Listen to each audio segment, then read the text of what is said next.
How's it going? Hope you're doing great today. I am. Today we are going to be doing a bit of I guess, a little bit of a boring kind of video concept, but we're basically, I thought, hey, I got a package in from Hyrule Records. Let me just open it out on camera and talk about what I bought. I know, kind of like a boring kind of subject for a video. Just like showing you what I bought recently. There's loads of those videos out there, and you don't really give a fuck unless you care about me, which nobody does anyway. So that's why I thought, hey, let's just do a video like this. Just put those videos in. The first 100 videos I do get basically no views. That's just how it is. So this gives me a video for the day. It's kind of like from Bad Santa, where he's like, they can't all be winners, can't they? When he's drunk and then he fucking rips open the kids like a chocolate calendar, and he wakes up in the morning. He's like, oh shit! So he tapes it up and puts like a bunch of sweets and whatever's laying around in there. It's like there's an aspirin in my calendar this morning. Well, they can't all be winners, can't they? That's what it. That's just what came to my mind. Which reminds me, dude. I've actually been watching the Fargo series on Netflix, and I've been really digging it. It's sort of like based on the movie, not quite, but it's like the same kind of area, but then there's like different stories from like that took place or supposedly took place. Don't think they are entirely true. That took place around like Minnesota and it's the 70s, and then 2011, and then there's one in the early 2000s, and so it's not like it's every season it's a new story. But yeah, I've been really digging, especially that first season, because then the guy who I don't know his name, but the guy who plays Bad Santa in Bad Santa, he plays like Lord Malvo, the main villain in the first season, and he was like really great in that role. I really dug it. Then the second season still good, just not as good. Um, but then the third season I thought was really good too. So yeah, I just finished season three. So there's 5 seasons right now, so I'm gonna watch season four, and it's kind of cool. Like I don't know what like the stories seem loosely connected. Like there's one character who reappears, and then there's actually two characters that's reappear from the first that's been introduced in the first season. So there's like some sort of connection to the stories, um, but not quite. I don't know if that's gonna pay off to some sort of grand thing in the end. It's gonna be interesting. I don't know. But yeah, I'm really digging that series. It takes me a while to get through it because I'm kind of busy at the moment. I always, when I come home from work, I just wind down by watching an episode of that. That's been like my ritual as of late. Really, really dig it.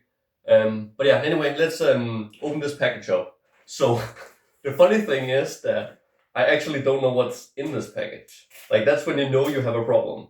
It's when you don't remember what you bought. Uh, so maybe that's just because I buy stuff all the time, or maybe it's because I bought a bunch of junk I don't need. We're gonna find out on camera here. I only put this in like Friday, and today is like Tuesday. So I do not. I remember one thing that's in here, but the rest of it I do not remember. I remember it's like $100 order. So yeah. But yeah, Hyrule Records. They are like you know one of my preferred record shops. I mainly buy from Hyrule and then Iron Bonehead. Like, the selections there are just fantastic. Don't necessarily buy a lot of like Iron Bonehead or High Roller bands. Well, I did buy one High Roller band recently. It's the new Starlight Ritual. I thought that was some killer heavy metal, but definitely the best I've heard that like come out in like maybe like the last 5 years or so. But actually, when I was putting in the order here, I saw that the LPs and the CDs had the prices got slashed in half. So I guess when I care about it, nobody else does. That's just how it goes. But yeah. Anyway, you can get a nice cheap Starlight Ritual LP you want. There's still some of the cool ones left, so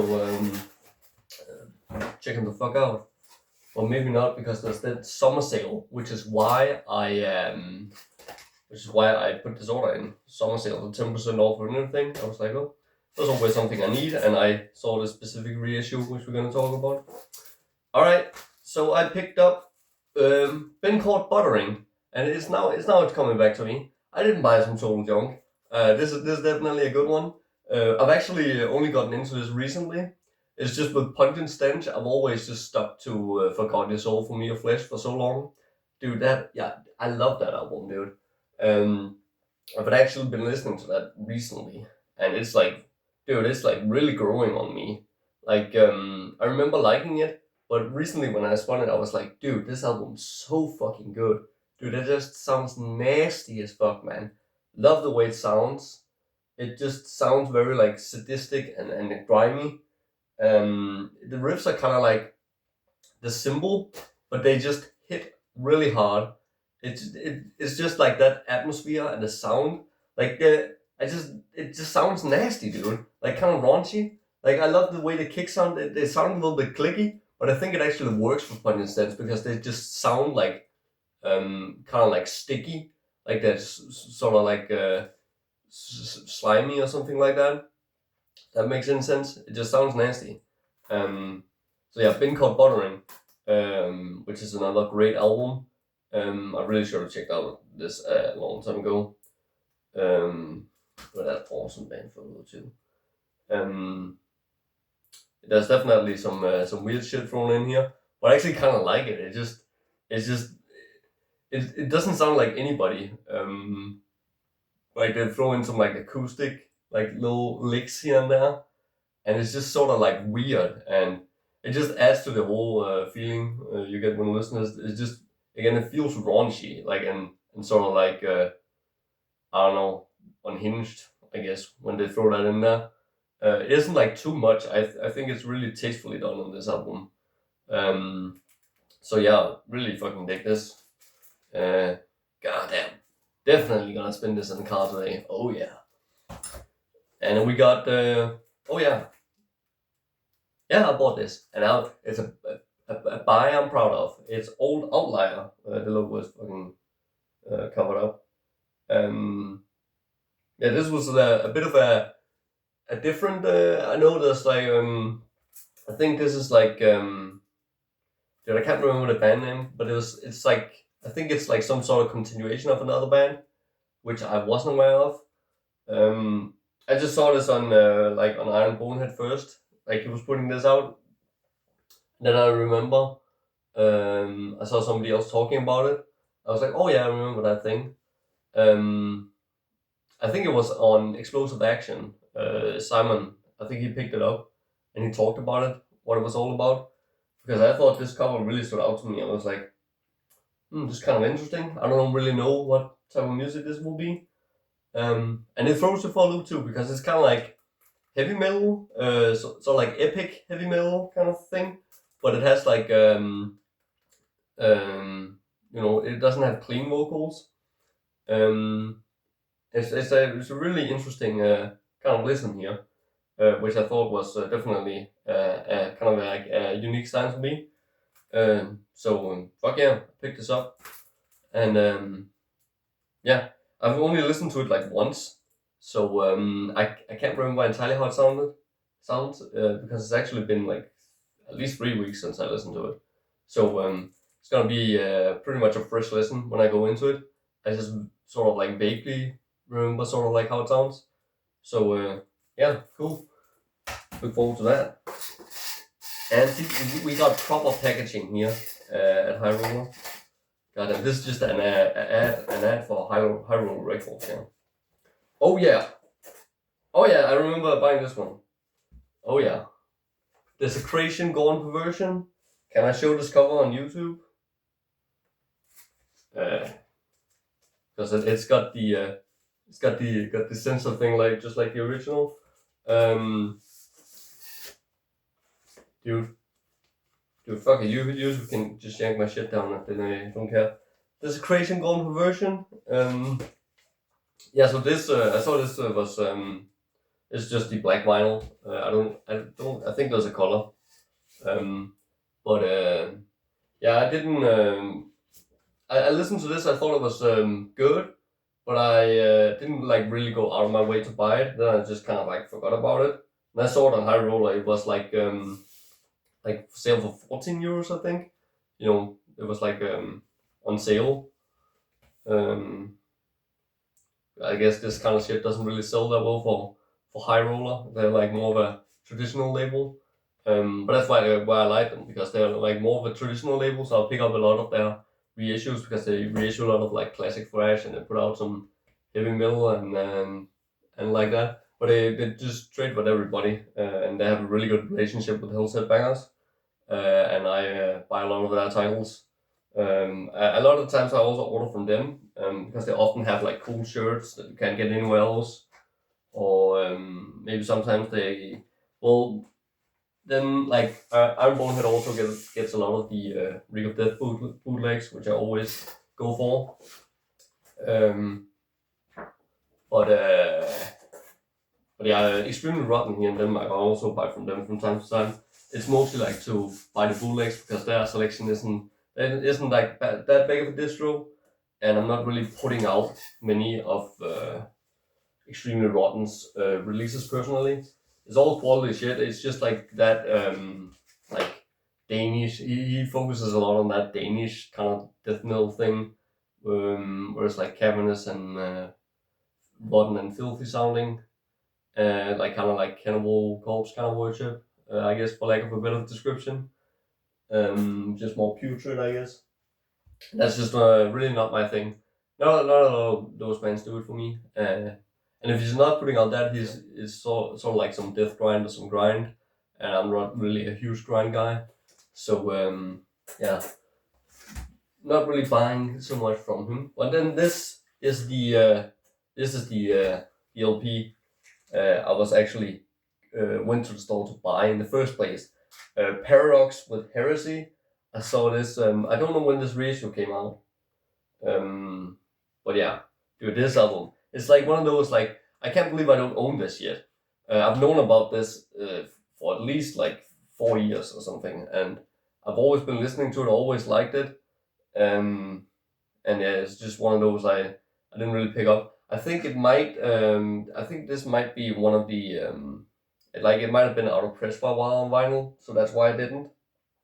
But yeah, I saw this recent reissue, cool color. It has that like. Well, I guess we can open this baby up, because I'm actually really interested in seeing it. This is like. Oh, can I just put this down? Where's my razor? Oh, it's over here. I'll just. Dude, the only thing about, like, why does he have to shrink wrap them? I don't know. I'm kind of like not a fan of shrink wrapping on records. It's kind of like, but I guess it does work, because he does do these heavy cardboard jackets. So you're not gonna get any seam splits. At least I haven't yet. I'm just like much bigger fan of like a polyliner than it's ready for the collection. You know, it's polyliner, and there you go. That's just the way to go in my goddamn book. Okay, I thought I would open it that way to make it like quicker, but it just turned out to be a little slower. Nice little old school looking insert. Oh, nice cardboard. Dude, I like those inserts. Nice and thick, which is why I like my release, Demon. It's a nice and thick cardboard one. I went with the thickest piece of paper they had. And you bet your ass on Scooter Gypsy, it's got that nice and thick insert as well. So you can sit there and really listen to the lyrics, because when it's those thin, like flimsy ones, it's just awkward to sit, because they just like, they just go fucking flaccid, you know. So what I do when I have those, I put the cover and then put them over, so they don't go flaccid. But anyway, let's check out this color. Boom. Wait, what? Dude, it didn't look like this in the mock-up. It was like, I guess this works. I mean, this is also pretty cool. It's like black eyes. blue, white, and black splatter. No, blue, green, and white splatter. But on the mock-up, I swear it would look like it was like a, you know, a blue and black, and it was like a blue, black, and green kind of merge, and then with a white splatter. That's how it looked on the mock-up. But anyway, cool color nonetheless. Goes with the cover. I like it, and it comes with a poster. Dude, your high roller, they always go with the posters. Oh yeah, dude, I love those posters. Especially when it's like a classic like this, you gotta have that poster in there. So that's fucking awesome. That is fucking awesome. Alright, let's put this back inside. Definitely gonna put this in the player if I have time today. Probably won't because I'm gonna crank some vids out today. Gotta try and do that video every single day. And the last one I picked up, oh yeah, this is also one that's been on the bucket list for a while. It is Nasty Savage's debut album, which I don't own yet, but now I do. On vinyl. This is probably my least favorite Nasty Savage. Well, it isn't, because there's that the album they put out, was that last year? So that 2 years ago. I picked it up, dude. It was kind of disappointing. One thing I will say about it though is that it would have been a killer EP. Like, dude, I don't know what, like, Morrisound, what happened to that studio, man? They were like great in the 80s, and then the 90s, early 90s hit, and it was kind of like they had those clicky fucking sounding kick drums.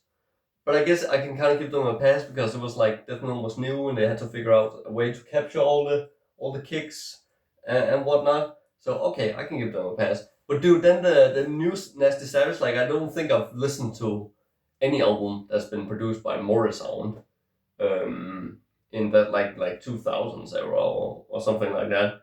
So I was like thinking, okay, produced by Morrisound, surely they have gotten a lot better now. But dude, the production on that album sucks, man. It sounds so fucking mechanical. Like the way the kicks sound, dude, it sounds like ass, man. And then like the it's weird. Like the mix is like really weird. Then like the second track, Brainwasher, is like really quiet and thin sounding. You can't hear anything. Like it's really inconsistent. And then there's all these fucking vocal effects thrown on Nasty Ronnie's voice, especially on the B-sides. That's when it gets really annoying. It feels like there's constantly some sort of distraction while you're listening to the music. Fucking annoying. But I actually think that the intro invocations and the first track, what is that called? Dude, I can't remember. But then Brainwasher is a really good song too. Not that big of a fan of Song from Homicide, but like most of the B-side I really like them, which is Sabbath, which is like an old demo song they redid, and then they got John Tardy and Donald Tardy to do guest sessions on it. I thought that was really cool. And then like Schizoid Platform, dude, that's so killer, man. And it is like new songs, but it totally sounds like Nasty Savage. Plays like a Marsum. I think they're pretty good songs that are just like hard to enjoy because of like bad production. But yeah, then the B-side, dude, it goes downhill fast. It just doesn't sound like Nasty Savage at all. Just some modern fucking whatever thrash with a bad production. Yeah, it would have been a great EP. If they just took those 4 songs and the intro I mentioned on the A side, and then with a better production, I think it would be like really good. But yeah, it's a shame. But anyway, so that's probably my least favorite. Well, I've never actually listened to Psycho. Is that even worth checking out? I wonder. But yeah, I always just Indulgence and Penetration Point and Abstract Reality. That's always that's Nasty Savage to me. This is a little bit different, but still pretty cool. Like I re-listened to it recently because I remember not liking it, and I liked it a little bit more. I was like, this is pretty cool. But let me just buy this to like complete the collection. I guess all I need now is the demos, and then I guess Psycho. Maybe I'll just buy that to complete the collection. I guess so I have the entire Nasty Savage discography. because I'm a big fan of this. But yeah, don't really have much to say about it. Just gotta spin it because I don't really know this album that well. I got some brushing up to do. So anyway, that's what I bought recently from High Roller Records. A proper metalist order, I must say, and a proper fucking distro. So if you don't know about High Roller Records and you're living in Europe, you're definitely out of the fucking loop, and you need to go on there and buy something. Maybe the summer sale is still up, and you can get 10% off your order. Do it. Anyway, thanks a lot for watching this video, and I'll see you sometime in the future. Bye.